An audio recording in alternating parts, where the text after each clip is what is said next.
Well, good morning, good afternoon, and good evening, wherever you're listening around the world. A very warm welcome from London in the UK. And here is today's news. In electric cars and sustainable transport, my name is Martin Lee, and this is your EV News Daily for Thursday, 15th of February, 2018. Well, we heard late last year about Dyson's plans for an electric car, and at the time they were talking about something that was very premium, very high-end, and based on solid-state batteries as well. Now, the investment that Dyson, the UK vacuum cleaner company, is what they're famous for. They make a variety of products, though. Spending $2.7 billion investment, half of which on the battery funding, half of which on design and manufacturing. Now, according to today's Financial Times in the UK, an update on that story, they're still planning a low volume but low technology car for the first one. So that is some news, because we thought that the solid state batteries could be a bit of a breakthrough and redefine how EVs are powered. Looks like, though, their first one would be with traditional lithium-ion batteries, and then models 2 and 3 with the solid-state battery. Whether that's a cost choice, whether they're not ready or not, Dyson, importantly, haven't replied to this article. They haven't made comment yet, so it's speculation. But the solid-state technology from Dyson, which they've been working on, not necessarily that, but certainly battery technology, for 20 years, they won't want to release their first EV with solid-state batteries. They've got a lot of work to do to catch up with the big auto manufacturers around the world. Not only have Tesla got a massive head start on just about everybody, but VW, Volkswagen spending $40 billion, Mercedes spending $11 billion, and so that dwarfs Dyson's investment. Their first one, though, people thought their first car might be a kind of urban, low-budget thing that matches their brand of vacuum cleaners and hair dryers and hand dryers and toilets and stuff like that, but they say they're going to go high-end, low volume, but low technology for the first one. We will keep an eye on whether Dyson make comment on this report from the FT today. On to another company that haven't exactly got a lot to show for a lot of talking, and that would be Faraday Future. I mean, at least Dyson's got a headquarters and a lot of staff working on some very big projects. Faraday Future did purchase some land, but didn't do too much with it. They do have a new headquarters now, and their CEO has said that they've recently received $1 billion worth of funding from investors, and that means their plans can move forward. They recently had a 2018 Global Suppliers Summit, and that means they're trying to rebuild some trust in the suppliers who would build this very expensive Faraday Future. So these would be the suppliers they need for the FF91, their very first car. Rather than just get on with making it, they've announced some more, and they started talking about a more affordable car than the FF91. Not that that's in a state to be. So we're already moving on. There's some very nice pictures and lovely sketches, and we've seen a lot of that from Faraday Future, and some impressive hires, and then subsequently people leaving the company. This new, more affordable car, which would come after the FF91, would be between $150,000 and $300,000. So, yeah, stretching the boundaries of what we would say would be affordable. Good luck, Faraday Future. We wish you the best, and we won't hold our breaths. A company that does have some very solid plans, though, is Opel, and in the UK here we would know them as Vauxhall, with the Corsa EV now confirmed for 2020. It is going to be up against cars like the Renault Zoe ZE40, very impressive car, Nissan Leaf, both had recent updates and very nice cars. It will leave the gap in the market that has been vacated by the Opel Ampera-e, and that is the equivalent in Europe of the Chevy Bolt. Now, in Europe, they only sold 1,981 Opel Ampera-e's. They haven't been trying to sell them. There's been lots of demand for them.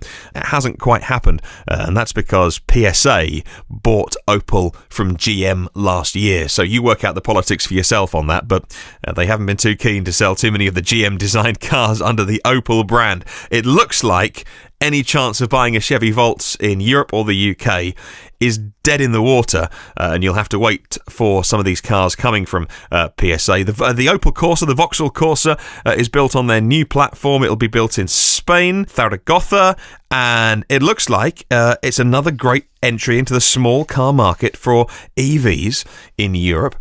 All of their models are going to be electrified, or electrified versions, by 2024. Now, one area that Europe's playing catch-up is in battery and cell production, and the European Investment Bank have confirmed a loan request from Northvolt.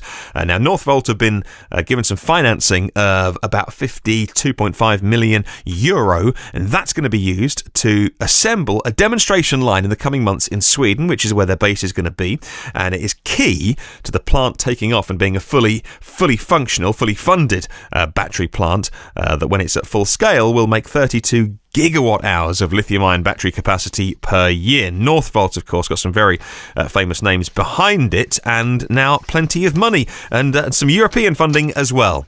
Now, interesting partnerships cropping up all over the place, and this time in Germany, EVBox, who are a manufacturer of EV charging stations, have formed an alliance with IBC Solar in Germany. They make photovoltaics and solar systems, and those two coming together form a partnership which will allow consumers and customers to buy not only the solar panels and the battery energy storage, but also your EV charging station on your wall, which is fully integrated into your system to use power from the solar and also your energy storage as well, and feed into the grid. Now, Green Car Reports recently used their Twitter to have a Twitter poll. I thought the results are really interesting, so we'd cover it on the podcast today. The question they put out on their Twitter was this: what will get more people to consider electric cars? And a quick look at the result. And of course, these are people that follow Green Car Reports on Twitter, so that as an aside. 53% of the respondents said a lower price, 31% said more public charging, which is interesting because there's plenty of people that are saying public chargers a nice thing to have but not essential. Most people charge at home. And then car maker marketing was 14%, and environmental benefits just 2%. I thought that would be higher. EV drivers normally much more about the environment than at least this Twitter poll would suggest. Now, 3 different individual but slightly connected stories coming from China today. The official stats coming from China: 2.7% of all new cars in 2017 were new energy vehicles. Now, battery electric vehicles take up the lion's share of that, 468,000. Plug-in hybrids, 111,000. That's 580,000 cars sold in China last year. The rest, the balance, being commercial vehicles. China accounted for half of the total plug-in sales of electric cars last year. And when you look at the manufacturers that are doing really big sales in China, there's a big chance actually that you haven't heard of them. Companies like BAIC, who you may have heard of, and BYD, Chery, JAC, Geely, SAIC, Zotier or Zotier, I've got that wrong somewhere, JMC, Chang'an, and Horte. I probably mispronounced those. The biggest sellers, the biggest makers in China, and yet most of those names would be new to most people. Also, talking about China, Tesla still haven't come to their agreement, by the way, which they said they were working on, a factory there to build Teslas there to avoid the 25% import tariff. Now, you may know that China's central government want all car manufacturers, all foreign car makers and automakers, to form joint ventures. It's a way of working with local partners, of bringing knowledge into China as well, and it's a must-have. And that looks like where the deal is stumbling, because Tesla want to remain overall control of their factory. The Chinese government and Beijing want them to form a joint venture with somebody who is a local producer. At the moment, with that 25% import tax, a Model X, which is made in California and shipped to China, will put you back $174,000. Now, in China, Tesla sold under 15,000 vehicles last year, just 3% of the total battery electric vehicles sold in China. And Tesla ranked 10th behind all of those names that I just told you about, even though they've built 1,000 superchargers in China and spending some big money and big investment there. The government in China, their target is 7 million vehicles by 2025, so we are looking at 7 years away, but still Tesla would love a large slice of that. But they've got to get their factory sorted to make the cars slightly more affordable. And finally, looks like the Chinese government appears to have finalised their policies to allow local authorities to continue the funding of electric vehicle companies. This coming via Bloomberg. Now, last year in December, it looked like they were going to scrap those local incentives, but that's been put on hold. And now, under this new policy, local funding is going to continue to be capped at 50% of the subsidies provided by Beijing. So more evidence that China's still going really big on EVs. Oh, we knew that already. Right, let's talk about fuel cells, because we mentioned this on the podcast yesterday. We were going to talk about hydrogen and just dig a little bit into where is that in 2018 and where is it going to be going in a few years. Now, by the end of last year, 6,475 hydrogen fuel cell vehicles have been sold around the world since 2013. And now a new study came out called the Global Market for Hydrogen Fuel Cell Vehicles. They point out that half of the hydrogen fuel cell vehicles were sold in California, Japan making up the rest of those. Now, according to this report, the author of it says that a respectable hydrogen fueling system is going to be ready in 2020. The report's very bullish on hydrogen fuel cell cars and said that battery electric vehicles are a short-term beneficiary of the movement towards zero emissions. And when the infrastructure gets there, hydrogen will take over. They point out that there's hydrogen cars from Toyota, Lexus, Hyundai, Kia, Honda, Mercedes-Benz and BMW. The only thing that we couldn't find out, who funded the report, which is called The Global Market for Hydrogen Fuel Cell Vehicles. I'm just asking, who paid for the report? Because you need to know that sometimes. And whichever side of the debate you come down on, when you look at that half of the total which has been sold, 750,000 EVs have been sold in the US. 3,500 of those, just over, hydrogen fuel cell vehicles. So hydrogen is so far behind at the moment. And then the one thing that you always have to remind people of is that whether you're driving an EV or a hydrogen car, you both start with electricity production, and ideally renewable electricity. But with an EV, that gets transmitted via the grid on AC. Then there's an AC to DC conversion. You charge the battery and you drive your EV. With hydrogen, you've got your grid, and you've got hopefully some renewables going into the grid. Then an AC to DC conversion. That powers the electrolysis. Now, you either need some compression there or the liquefaction.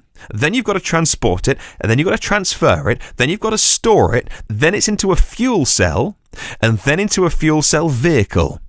And whichever way you look at it, a kilowatt hour at the very beginning of that chain, a kilowatt hour of energy goes further in an EV than a hydrogen car. So hydrogen, yes, they say that in the future you might be able to charge it nice and quickly and that the range might be better. But whichever way you look at it, even if you stick in 100% renewables at the top for either of them, when you get to the bottom of that, it's just more efficient. It's just better for the environment. It's just less wasteful to be driving an EV.